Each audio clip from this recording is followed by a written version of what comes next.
اما بعد فقد قال النبی صلی اللہ علیہ وسلم اذا رأیتم الذین یسبون اصحابی فقولوا لعنۃ اللہ علی شرکم صدق النبی الامی الامین الکریم۔ امام الانبیاء تاجدار ختم نبوت حضرت سیدنا محمد الرسول اللہ صلی اللہ علیہ وسلم کا فرمان عالی شان ہے کہ جب تم ایسے لوگوں کو دیکھو جو میرے صحابہ کو برا بھلا کہتے ہیں تو پھر اس وقت تمہارے ذمے یہ فرض عائد ہوتا ہے کہ تم ان کو جواب کے اندر یہ ضرور کہنا تمہارے اس شر پہ اللہ کی لعنت ہو۔ صحابہ کرام کے بارے میں ایک تو پوری جماعت ہے، پوری دنیا کے اندر، عرب میں بھی ہے، عجم کے اندر بھی ہے، جن کا کام ہی صحابہ کرام کے اوپر تبرہ بازی کرنا ہے، کیڑے نکالتے رہتے ہیں صحابہ کرام کے بارے میں، کبھی کس صحابی پر اعتراض، کبھی کسی اور صحابی پر اعتراض۔ دشمن کا کام یہی ہوتا ہے کہ وہ اس طرح کے اعتراضات کرتا ہے، الزام تراشیاں کرتا ہے، اور خاص طور پر جو اسلام کے اور قرآن کے دشمن ہیں انہوں نے تو ظاہر بات ہے صحابہ کے بارے میں برا بھلا کہہ نہیں ہے۔ مجھے تعجب ان لوگوں پر بالکل بھی نہیں ہے، کوئی تعجب نہیں ہے، یہ ایک فطرت کے مطابق بات ہے کہ وہ اپنی فطرت جو گندی اندر موجود ہے انہوں نے اپنی گندی فطرت کو باہر نکالنا ہے تو صحابہ کے بارے میں انہوں نے برا بھلا ہی کہنا ہے۔ تعجب مجھے ان لوگوں کے اوپر ہوتا ہے جو اپنے آپ کو اہل سنت والجماعت سنی کہلاتے ہیں پھر بھی صحابہ کرام کے بارے میں برا بھلا کہتے ہیں۔ یہ کیوں ہوتا ہے؟ میں آج ان کی غلطی آپ کو بتانا چاہتا ہوں کہ اہل سنت والجماعت کے لوگ صحابہ کے بارے میں کیوں اس طرح بدگمان ہوتے ہیں۔ اصل وجہ یہ ہوتی ہے کہ وہ قرآن اور اللہ کے پیغمبر کے فرمان کے مقابلے میں تاریخ کو لے آتے ہیں۔ ایک طرف اللہ کا قرآن ہے، ایک طرف اللہ کے پیغمبر کا فرمان ہے، ان دو چیزوں کے مقابلے میں جب بھی کوئی بندہ تاریخ کو لے کے آئے گا نا تو یقینی بات ہے وہ غلطی کرے گا۔ میں اس کی ایک مثال دینا چاہتا ہوں جی آج آپ کو۔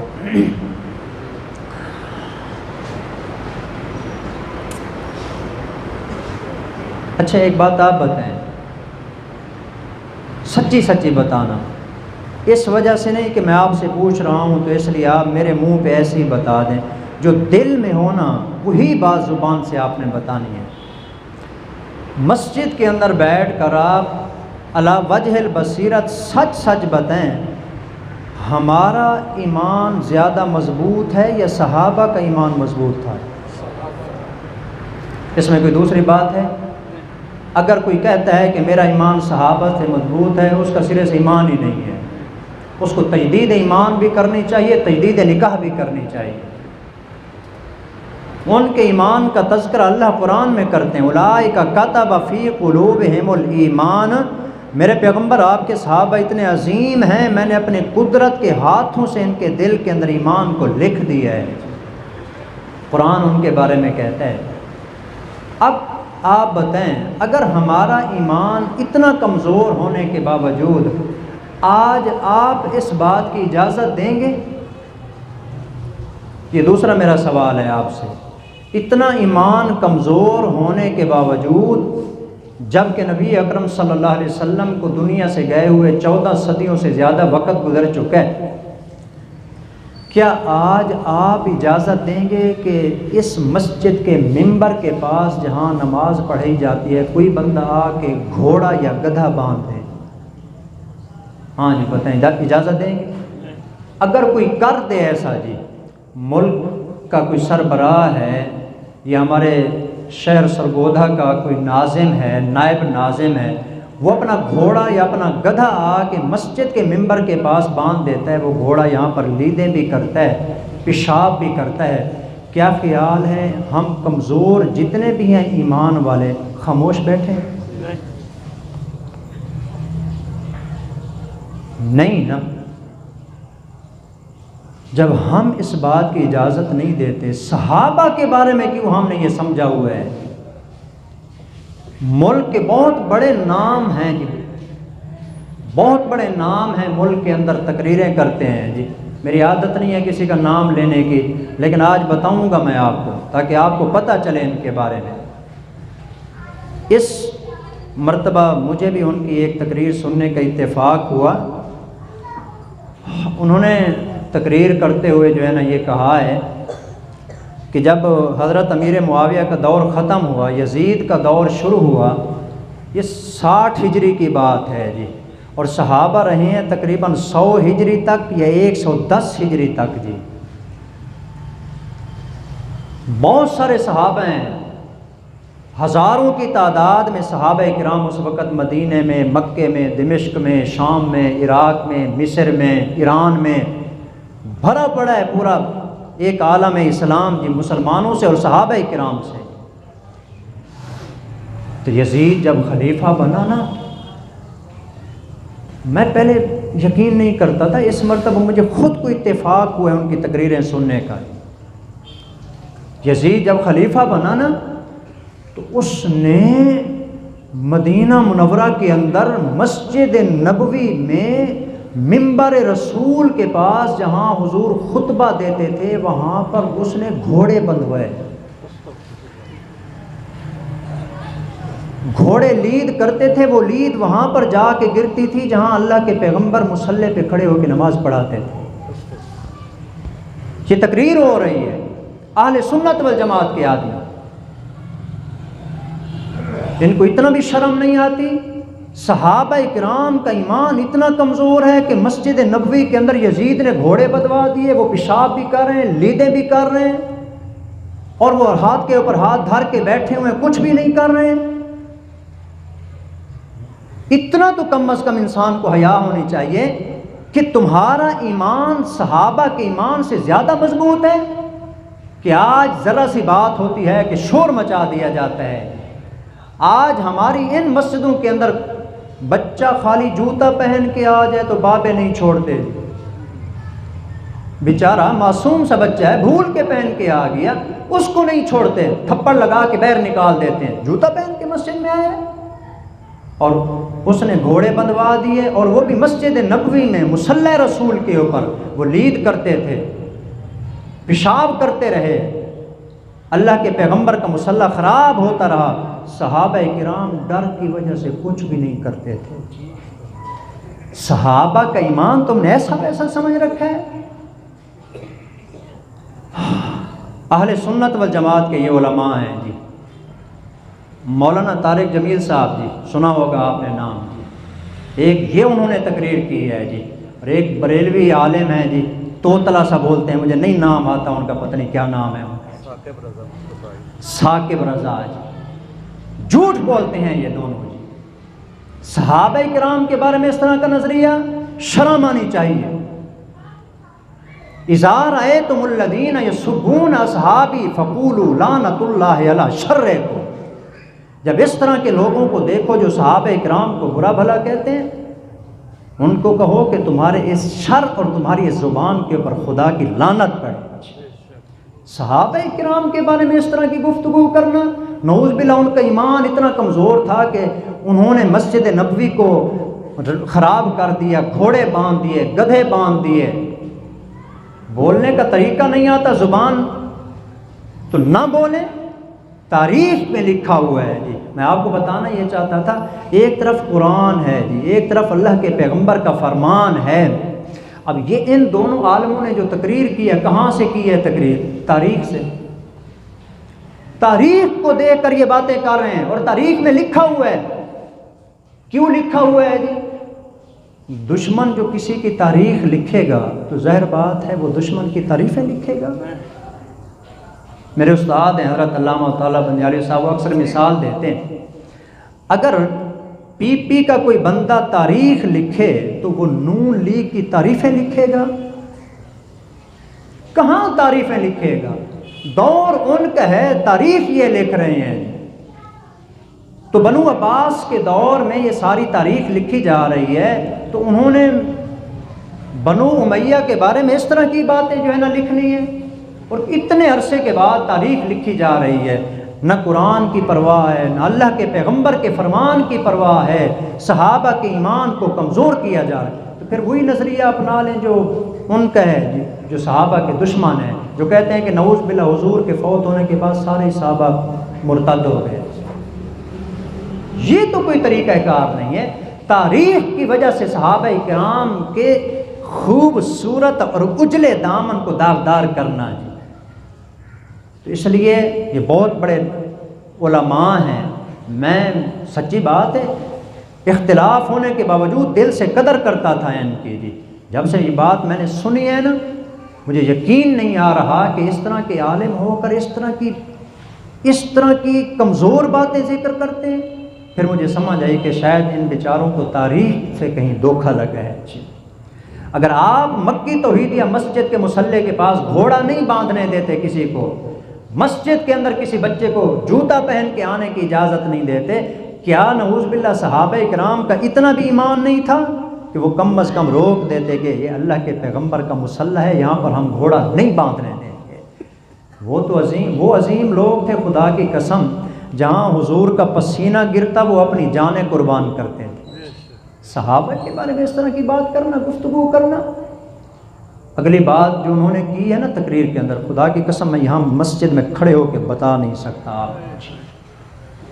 کیسے بتاؤں آپ کو کہ یزید کے دور کے اندر مدینے کی عورتوں میں 1000 عورت، اور ایک تو میرے خیال میں 10,000 کہہ رہے تھے جی، کنواری 10,000 کنواری عورتیں یزید کے دور کے اندر حاملہ ہو گئی۔ یہ کون تھیں؟ صحابہ کی بیٹیاں۔ صحابہ کی بیٹیوں کے بارے میں، صحابہ کی آپ کچھ سمجھ آ رہی ہے؟ صحابہ کی بیٹیوں کے بارے میں کہ مدینے میں کون رہتی ہیں؟ صحابہ کرام کی بیٹیاں کنواری حاملہ ہو گئیں۔ انہوں نے اتنا ظلم کیا ان کے ساتھ، یہ کیا، یہ کہاں سے لائے ہو؟ یہ تاریخ سے، یہ تاریخ اٹھا کے ان کے منہ پہ مار دی جائے۔ تاریخ کے ورقوں میں صحابہ کو نہیں دیکھنا، صحابہ کی عزت اور مرتبے اور مقام کو دیکھنا ہو تو قرآن کے ورقوں میں دیکھیں۔ قرآن بھرا پڑا ہے، جہاں سے مرضی ہے قرآن پڑھنا شروع کر دیں۔ قرآن تو صحابہ کی تعریفیں کرتے ہوئے نہیں تھکتا، اور اللہ کے پیغمبر کے فرامین آپ دیکھیں جی، بھرے پڑے ہیں۔ نام لے لے کے اللہ کے پیغمبر فرماتے ہیں ابو بکر فی الجنہ، میرا ابو بکر تو جنتی ہے۔ نام لے لے کے آپ فرما رہے ہیں، اور یہ قرآن کو سائڈ پہ کیا ہوا ہے، حدیث کو سائڈ پہ کیا ہوا ہے، تاریخ کو سامنے آ کے بیان کریں۔ ان کو اتنی سمجھ نہیں ہے کہ یہ جو ہم تاریخ کی بات کر رہے ہیں، یہ آج ہمارے دور میں بھی اگر ایسا ہو جائے تو کوئی اس بات کو تسلیم کرے گا؟ تو میں نے کل بھی آپ کو اصول بتائے تھے۔ دیکھیں، یہ کوئی جذباتی بات نہیں ہے کہ آپ کہیں کہ میں نے جذبات میں آ کے بات کر دی ہے۔ میں کھلے دل کے ساتھ یہ بات آپ کو بتا رہا ہوں، اور میں جو بات کہہ رہا ہوں اس کو قرآن و سنت سے ثابت کر سکتا ہوں جی، اور کر بھی رہا ہوں۔ صرف جذباتی بات نہیں ہے، شخصیت پرستی کے اندر اپنا ایمان ضائع نہیں کریں۔ فلاں اتنا بڑا عالم ہے جی، ہے تو اپنی جگہ پر ہے، صحابہ کے مقابلے میں ہم اس کو صحابہ کے پاؤں کے نیچے لگنے والی مٹی کے برابر بھی نہیں سمجھتے۔ ساری دنیا کے علماء جمع ہو جائیں، امام بخاری بھی آ جائے اس کے اندر، امام مسلم، امام ترمذی، امام ابو داود، امام نسائی، ابن ماجہ، امام ابو حنیفہ، مالک، شافعی، احمد، تمام ائمہ، بعد میں آنے والے تمام بزرگ، یہ سارے ایک دوسرے کے اوپر کھڑے ہوتے جائیں، آسمان تک پہنچ جائیں، خدا کی قسم کسی صحابی کے پیچھے چلتے چلتے اس کے جوتے تک بھی نہیں پہنچ سکتے۔ صحابہ کا تو جو مقام اور مرتبہ ہے وہ اس قدر زیادہ ہے، صحابہ کے مقام کو کون پہنچ سکتا ہے جی؟ تو اس لیے اگر آپ کہیں کہ اتنے بڑے علماء ہیں جی، ان کی تحقیق زیادتی ہے کہ آپ چھوٹے سے بچے ہیں، آپ کی تحقیق زیادتی ہے جی۔ میں تحقیق کی بات نہیں کر رہا، میں قرآن اور سنت کی بات کر رہا ہوں۔ وہ تاریخ کی وجہ سے یہ جھوٹ بولتے ہیں۔ اسی طرح وہ بیٹھا ہے ایک جہلم کے اندر مرزا جی، وہ ہر دوسرے دن صحابہ کے اوپر بک بک کرتا رہتا ہے جی، جس کو گلی کے کتے بھی نہیں جانتے جی، وہ بھی صحابہ کرام کے اوپر تبرہ بازی کرتا ہے، جھوٹ بولتا ہے۔ ساری کتابیں رکھی ہیں تاریخ کی، فلاں تاریخ نے یہ لکھا، فلاں تاریخ نے یہ لکھا، فلاں تاریخ نے یہ لکھا۔ ارے نادان آدمی صحابہ کرام کو تاریخ میں دیکھے گا؟ صحابہ کوئی تاریخی شخصیات ہیں؟ صحابہ تو قرآنی شخصیات ہیں۔ قرآن پڑھ، ایک ایک قرآن کی سورت تجھے بتائے گی کہ صحابہ کتنے عظمت والے انسان۔ اس لیے اصولی طور پر میں نے کل بھی آپ کو بتایا تھا، آج پھر بتا رہا ہوں جی، ابھی آپ اس کو یاد کر کے جائیں گے۔ صحابہ کو 3 چیزیں ہیں سمجھنے کے لیے، قرآن، سنت اور تاریخ جی۔ ہم نے صحابہ کو قرآن و سنت میں دیکھنا ہے، تاریخ میں دیکھنا ہے؟ بولے جی، سارے بتائیں کس میں دیکھنا ہے؟ قرآن و سنت میں دیکھنا ہے۔ جو تاریخ بیان کر کے صحابہ کا چہرہ مسخ کرنا چاہتا ہے، ہم اس نادان کی بات کو نہیں سنتے۔ وہ جاہل آدمی ہوتا ہے جو قرآن اور سنت کے مقابلے کے اندر ایک تاریخ کو لے کے آتے ہیں جی۔ یہ کون سی عجیب بات ہے جی، بڑا مولوی ہے جی، اتنا بڑا آدمی ہے جی، اس کے بارے میں کیسے گفتگو کریں؟ وہ اتنے صحابہ کے بارے میں، اتنے بڑے عظیم صحابہ کے بارے میں بات کر رہے ہیں، ہم اس کے بارے میں کیوں نہیں کر سکتے؟ کس نے اس کو اتھارٹی دی ہے کہ وہ صحابہ کے بارے میں اس طرح کی گفتگو کریں؟ وہ ہمارے زمانے کا ہے، ہم برابر کے لوگ ہیں، ہم اس کے بارے میں بات کر سکتے ہیں۔ صحابہ کے بارے میں،